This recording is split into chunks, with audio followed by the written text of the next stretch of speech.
খবরের শুরুতেই জানিয়ে দিব সংবাদ শিরোনাম, পরে বিস্তারিত। ইউক্রেনের 1 ইঞ্চি জমিও ছাড় নয়, হুঁশিয়ারি জেলেনস্কির।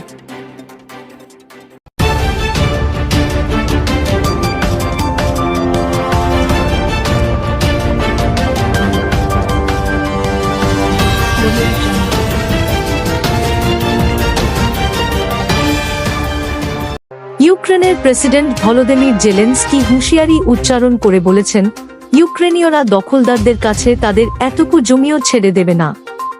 এক প্রতিবেদনে এ তথ্য জানিয়েছে ব্রিটিশ সংবাদ মাধ্যম বিবিসি। তার এই মন্তব্যের কয়েক ঘন্টা আগেই অবশ্য মার্কিন প্রেসিডেন্ট ডোনাল্ড ট্রাম্প ইঙ্গিত দেন যে রাশিয়ার সঙ্গে যুদ্ধ শেষ করতে আঞ্চলিক ছাড় দেওয়া হতে পারে।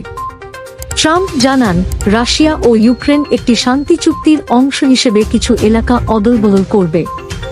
তার ভাষ্য, বিষয়টি খুব জটিল, তবে কিছু এলাকা আমরা ফিরিয়ে আনব আর কিছু পরিবর্তন হবে। উভয় পক্ষের মঙ্গলের জন্য এলাকাগুলোর অদলবদল হবে। আমরা এ বিষয়ে পরে অথবা আগামীকাল আরও বিস্তারিত বলবো। ট্রাম্প তার সামাজিক যোগাযোগ মাধ্যম ট্রুথ সোশ্যালে আরও ঘোষণা দেন, তিনি আগামী শুক্রবার 15 আগস্ট আলাস্কায় রাশিয়ার প্রেসিডেন্ট ভ্লাদিমির পুতিনের সঙ্গে ইউক্রেন যুদ্ধ নিয়ে বৈঠক করবেন। এ বিষয়ে জেলেনস্কি বলেন, ইউক্রেনকে বাদ দিয়ে কোনো আলোচনা বা সমাধান শান্তির পরিপন্থী হবে। 2022 সালে পূর্ণমাত্রার আক্রমণ শুরু করার পর থেকে রাশিয়া ইউক্রেনের প্রায় 20% এলাকা দখল করে রেখেছে। তবে এখন পর্যন্ত বড় ধরনের অগ্রগতি পায়নি মস্কো, আর ইউক্রেনীয় পাল্টা আক্রমণেও রুশ বাহিনীকে পিছু হটানো যায়নি। এদিকে ভারতের মানবাধিকার কর্মীরা দেশটির সরকার ও রাজনীতিবিদদের প্রতি আহ্বান জানিয়েছেন, অবিলম্বে ইসরায়েলে সব ধরনের অস্ত্র বিক্রি বন্ধ করতে হবে। তাদের সতর্কবার্তা, গাজায় যুদ্ধ থেকে বিপুল আর্থিক মুনাফা করছে ভারতের কয়েকটি কোম্পানি। গত বুধবার সংসদ সদস্যদের পাঠানো এক খোলা চিঠিতে Bengaluru for justice and peace BFJP জানায়, বেঙ্গালুরু ভিত্তিক অন্তত 9টি প্রতিষ্ঠান ইসরায়েলের প্রধান অস্ত্র প্রস্তুতকারক Elbit systems, Israel aerospace industries এবং রাফায়েল অ্যাডভান্স ডিফেন্স সিস্টেমস কে গুরুত্বপূর্ণ অস্ত্র উপাদান সরবরাহ করছে। শনিবার 9 আগস্ট এক প্রতিবেদনে এ খবর দিয়েছে মিডল ইস্ট আই।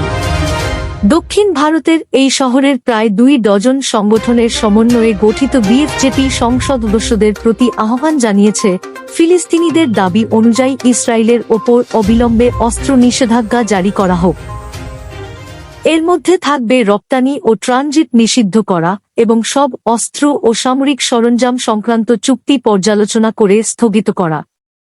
চিঠিতে বলা হয়, রাষ্ট্র সমর্থিত মেক ইন ইন্ডিয়া প্রকল্পের আওতায় পরিচালিত ভারতীয় কোম্পানিগুলো কেন ইসরায়েলি সরকারের সঙ্গে এত ঘনিষ্ঠ সম্পর্ক রাখছে, এ প্রশ্ন এখন সংসদ সদস্যদের গুরুত্ব সহকারে ভাবতে হবে।